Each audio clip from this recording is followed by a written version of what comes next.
Merry Christmas. We are taking time to celebrate Advent, and welcome to day 2 in our journey through the Advent season. If you're not familiar, Advent is where we as Christians take time from December 1st all the way up until December 25th, Christmas Day, to take time every single day to consider, to meditate on, and to anticipate the arrival of King Jesus, the birth of our Messiah. And it gets really easy to think about so many other things and not have really waded into the scriptures, meditated on scripture. I'm all for lights.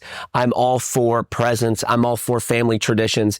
But at the end of the day, if we didn't read the Bible, if we're not considering the weight and the magnitude of what Christ's birth really means, then we're missing it. And so we're going to take time in this Advent season to look at what the Bible has to say about the birth of Christ. And so this week, we're taking time to go into the Old Testament and look at some of the prophecies that prophesied that the Messiah would come, either how he was born or what he would do. And last week, we looked at yesterday, we looked at Genesis 3. Today, I want us to look at Genesis chapter 12. Genesis chapter 12 is the very beginning of a man's story. This man is extremely famous. He later gets named Abraham, but where we find him in Genesis 12, his name is Abram. And we're going to start reading at verse 1. Genesis 12, start reading at verse 1. It says this: "Now the Lord said to Abram, go from your country and your kindred and your father's house to the land that I will show you, and I will make you a great nation, and I will bless you and make your name great so that you will be a blessing. I will bless those who bless you, and him who dishonors you I will curse." Listen to this part.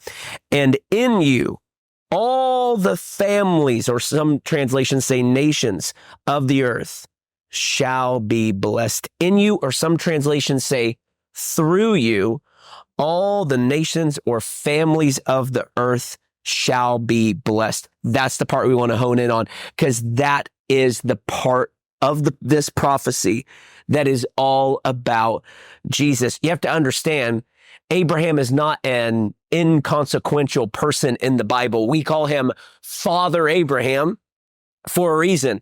And it is because Jesus's lineage can be traced all the way back to Abraham.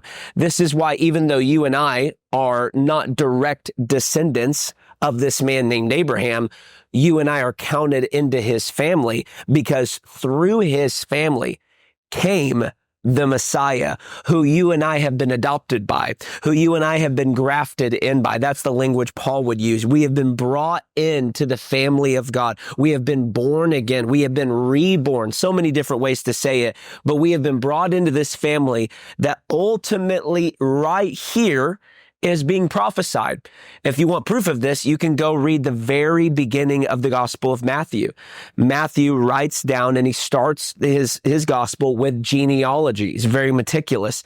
And he starts with Abraham, and his whole goal is to get you to understand Abraham and Jesus are in the same family. Why?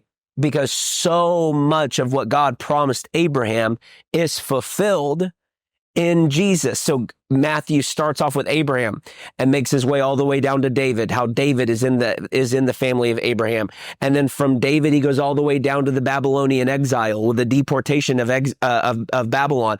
And then from Babylon, he works his way all the way through until we get the birth of Christ, to show you this guy Abraham and Jesus are literally in the same family. And that is why this prophecy in Genesis 12, that through you, Abraham, in you, all the families of the earth, every nation, tribe, tongue, everyone is going to be blessed by your yes. And notice this, in this moment, I read verse 1 for a reason. God tells Abraham, leave your country.